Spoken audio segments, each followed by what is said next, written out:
14, I had been begging my parents for a service dog for months. My anxiety had gotten so bad that I couldn't even walk into school without hyperventilating in the parking lot.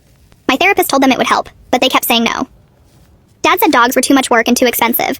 Mom thought I was exaggerating my anxiety to skip school. Dad would joke at dinner, "If you're too anxious to go to school, how are you going to walk a dog every day?" Then one day my cousin Jake called and said his friend couldn't keep their lab mix named Scout anymore. Without thinking, I said yes. When I walked through the door with Scout, my parents lost their minds. Mom started yelling about responsibility and vet bills. Dad said I couldn't just bring home random animals, but then he came up with a plan.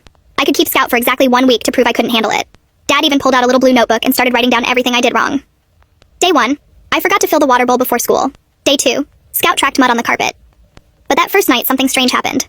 Normally, I'd wake up around 3 in the morning having a panic attack. Instead, when I started feeling that tightness in my chest, Scout jumped onto my bed and rested his head right on me. His weight was warm and heavy, and somehow my breathing slowed down. The next morning, I actually looked rested. On day 3, I brought Scout to my math tutoring session with Mr. Peterson. Normally, those sessions ended with me crying because I got so anxious about making mistakes. But every time my breathing sped up or I started bouncing my leg, Scout would gently paw at my arm. I solved 3 problems that day without crying. Mr. Peterson couldn't believe it. Day 4. I had to meet with the school counselor because I had been missing so many classes.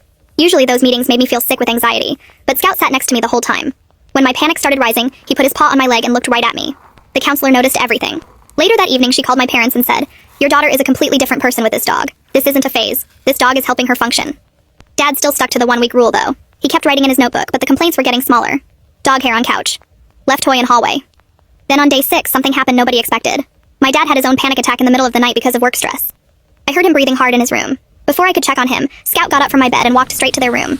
I followed and watched as Scout climbed onto their bed and rested his head on my dad's chest, just like he did with me. Dad didn't push him away. He just placed his hand on Scout's head, and slowly his breathing calmed down. Dad never talked about that night.